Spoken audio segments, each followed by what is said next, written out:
Beautiful Thursday morning here in Lagos. Good morning, everyone. Welcome to the program. I am Nifemi Oguntoye. It's been 20 years now since President Tinubu, then Lagos State Governor, in 2003 created additional 37 local council development areas.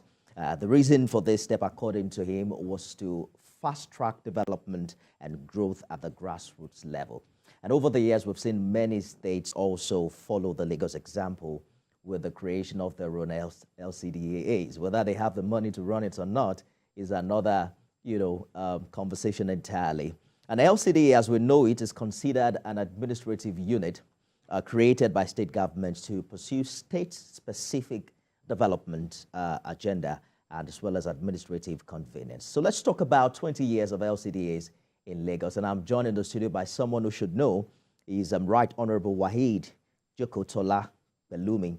He's the first speaker of the 5th Lagos State House of Assembly between 2003 and 2005. Right Honorable, thank you so much for joining us on the program this morning. Thanks for having me. A very interesting development we're following here. 37 LCDAs created from the 20 local government areas in Lagos after a referendum was conducted and approval endorsement gotten by the House of Assembly, right?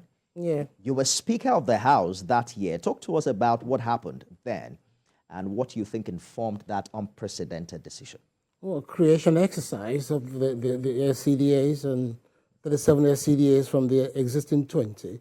Initially, the process was started by the Mamora administration as a speaker, and then we proceeded too. And in saying that, that administration kick-started the creation exercise, and all the processes for the creation as prescribed in section 8, 3, and 5 of, and subsequently 6 of the Constitution were completely integrated. All the processes from request for creation, approval, referendum, proposals, approval of the referendum itself, by the State House of Assembly, were completely integrated. All those processes was prescribed in Section 8.3, were completely integrated. And then it says in Section 8.5, that the National Assembly shall make consequential provisions in terms of, in respect of the listing of the names in the first schedule of the Constitution. It now imposes an obligation on the state seeking to create an obligation to make returns to the National Assembly, to enable the National Assembly to make those consequential provisions. Now, recall that I said to you that all the processes as prescribed by Section 8.3 were completely integrated by the state government. But the National Assembly has failed, refused, and neglected to activate and actualize or discharge the obligation imposed upon it by Section 8.5. They have failed and refused to make those constitutional provisions. So it's not even the duty of the president as we know it, because some have blamed, for instance, the previous president of not pushing through in this regard. There's a reason for it. To answer your question, it's not part of their business, but you will find that they failed and refused to do it. The president didn't dabble into it because, one, if it comes from a state that is not a beneficiary of the creation exercise, are you with me? Let me tell you something, Nifemi. We were too busy crisscrossing Upholding, trying to lobby members of the National Assembly to get them to effectuate the obligation imposed upon them by Section 8.5 of the Constitution. That requires it. And the language of that section is that the National Assembly they're under obligation to do that, make consequential provisions. And the president wouldn't dabble into it because it's not his purview. Are you with me? But we were busy in Lagos State. Let me speak about ourselves now. We created one, Ebonyi created, Abia created.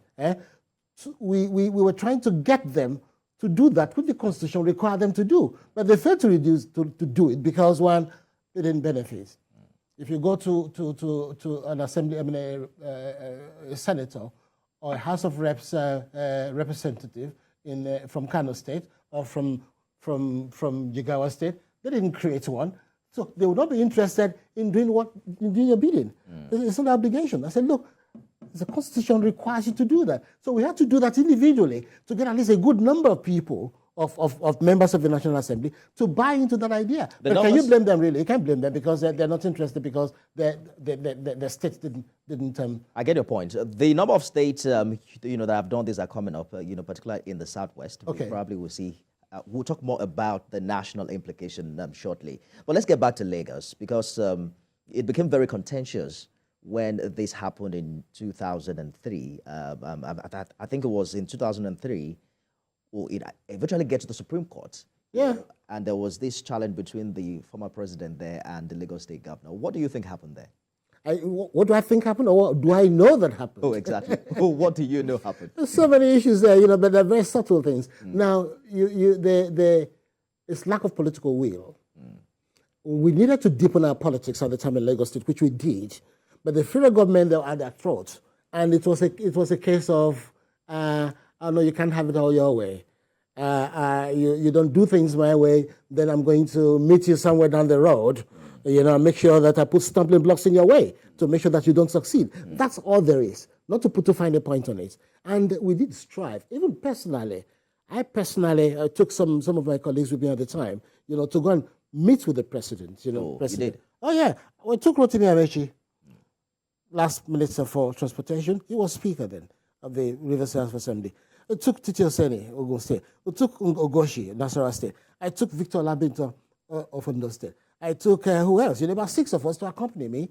Are you with me? To go and beg the president to release the funds. What was his position at that time? His position was like, hey, you were on Channels TV the previous day. I was on Channels TV the previous day. Trying to analyze his position, indicate that we're due for it to create one, and we created one. All the processes were indicated.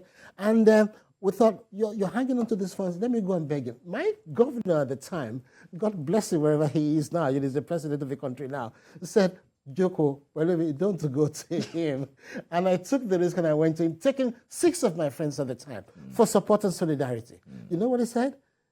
He said, when you people were creating the local government, I was waiting for you. I knew you'll come for this money. And he said some other things, which are unprintable, which I should say on national TV. But it was a case of they personalized an official issue, a constitutional matter. They personalize it. When I say there, at the federal government level. And that always happens between the federal and the state because we don't run a truly federal state, federal system. Federalism should involve each state, each component unit, on their own. But they see it as a personal fiefdom. And this is what I often complain about the neo-patrimonial politics that we play in this country. The idea that, look, I'm your godfather, or I'm the president here, and for that reason, you shove it down your throat, whatever it is that I want that you have to do. So you were not able to convince him? No, we couldn't. You know the person we're talking about. Obviously, it's unchangeable and conviction. Indeed. Masculine in thoughts and feelings and, Yes. devoid of sentiments. And the federal government went ahead to even withhold funds. Yeah, and then the case went to the Supreme Court. How did Lagos survive that period of time? Because the funds weren't, given back until after that administration. Give it to Ashaju and Pastor Kewumi Ambode, who was then Accountant General, and maybe Femi Pedro, and several other crises, and even Jide Sanwo-Olu, who came up with a 10-point agenda, how to be able to manage, ourselves, It was called financial engineering. That's what Ashaju called it. And God bless him. God bless him. He had to put all resources together, cut down on waste and losses, and plug all the loopholes, and that's how we did it. It is called financial engineering. It's bringing the same to bear at the national level now as we speak. And you see fireworks, So that's how we survived it. Put simply. He's president now. We'll talk shortly about whether he can, influence the National Assembly to do the needful. But let's talk about how you think the LCDAs have really fared in bringing real and actionable development closer to the people. That's why they were created in the first place. Let me start this way.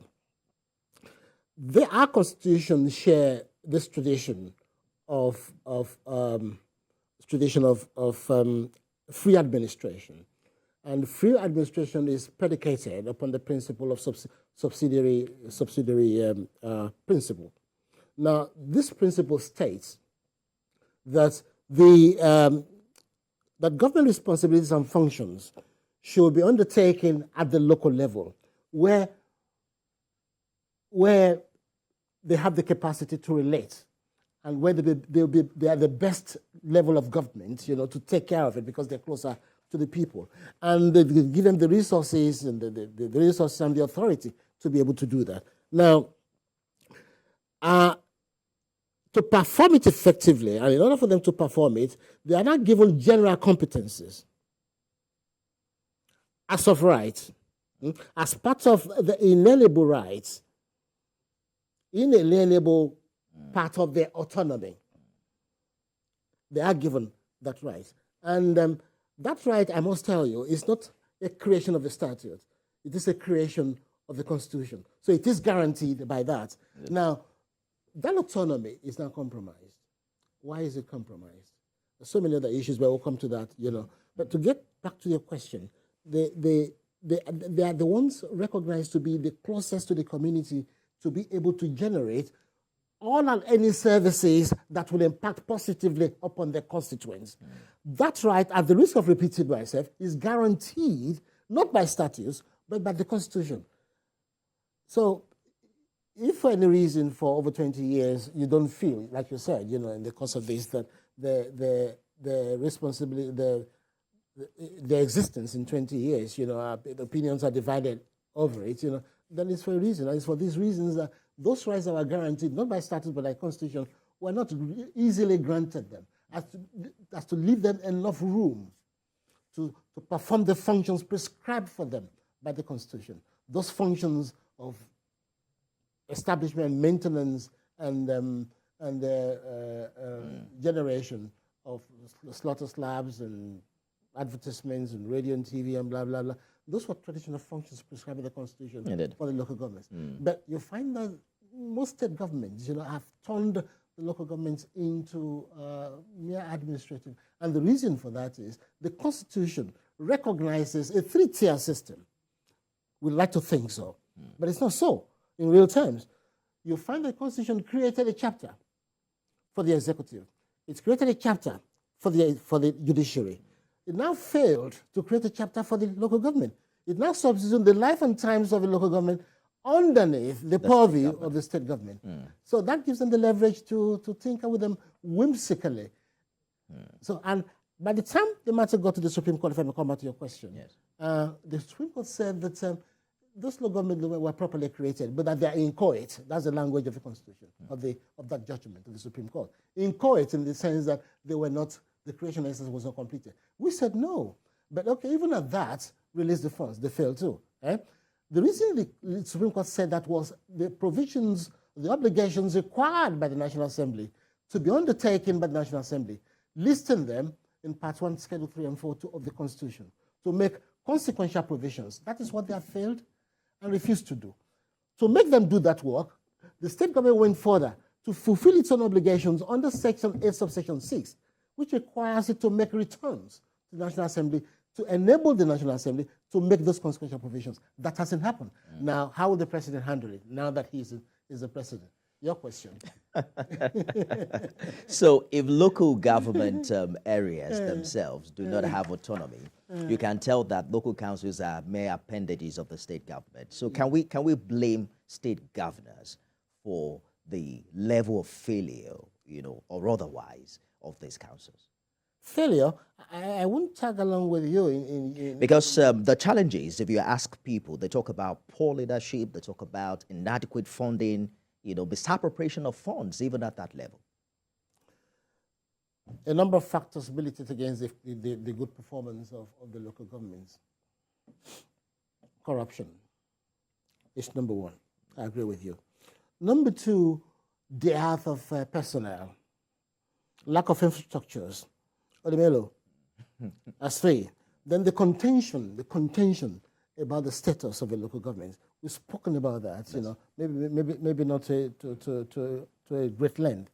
But because there's a loophole in the Constitution, that is the loophole that the governors are exploiting. Now, if they have to succeed to meet the expectations of the people, like you're expecting, all those things must be put in place. But you will find that now, in the past 20 years to now, you find that the local governments that exist in Lagos and the SCDAs, they are pulling their weight. There's so much pressure on them by way of to build infrastructures because the rot had set in so deep for so long. So all that the state governors are doing, well, not in very clear terms, is to exploit a position in the Constitution. If the Constitution hadn't fallen shy of creating a chapter, to make it a separate tier, and that's what makes people think, that the Constitution recognizes a three-tier system. No, it only prepared a ground for the local government to be a third tier of government. It didn't create a third tier of government until such time as that is done. Perish the thought about autonomy. Perish the thought about performing optimally to your expectations. Those are the issues there. Those contentions of its status as a tier of government are the ones militating really against the good governance at that level. What about the quality of personnel who get elected into these councils? It goes through the mill. The choice of personnel goes through the mill. I'm a part of it, I can tell you confidently. And they're thoroughly screened, and but individual and personal foibles, interests and vested interests do come in the choices that emerge at the end of the day. But I can assure you, without any reservations or with such confidence, that they go through a rigorous exercise at the party level. I was once a chairman of a screening exercise of the party to screen prospective aspirants, aspiring to become council chairman. And I can tell you, off the top of my head, that it was rigorous exercise. There's so many people that wants to go in there. You have to go through an exercise clinically and scientifically, looking at the details, making sure that the right persons, emerge at the end of the day. And that's what. But we cannot be entirely perfect about it, or be sure that what we're churning out there, as council functionaries, the chairman, are top notch. You can be 100% sure. But we do try our best, and that's what we did. Because I have had conversation with some of them, maybe not in Lagos, no, maybe not exclusively in Lagos, but to an extent, you're disappointed that they don't mirror the kind of quality of personnel we see, for instance, at the state level. And you question, is it a function of the parties that are not doing the due diligence that you claim the party has done? But then, sometimes when you see the personnel, you ask some critical questions. But another big issue here is transparency. Almost nothing is known about funds that are accrued to them, and what they are used for. Like other councils across the country, the LCDA budgets, we understand, are treated as secret documents, and they are not open to scrutiny. In Lagos State, I understand that local councils also signed the International Public Sector Accounting Standards, and that gives them, that mandates them to make these things public. What are your thoughts about this? To make them public, let me start this way. There's no benchmark for measuring the standards and the performance of the local governments. That is what is lacking. But even at that, it is not to say that there aren't enough legislation on the statute book existing as we speak that will ensure accountability and transparency and all that, But it's a lack of political will. And we needed to deepen our politics to be able to contrive the situation which you are envisaging. It's by no means sacrosanct, but there's no benchmark.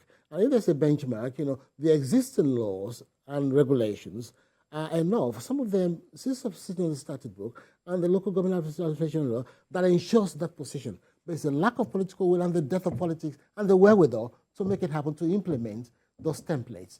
That is lacking.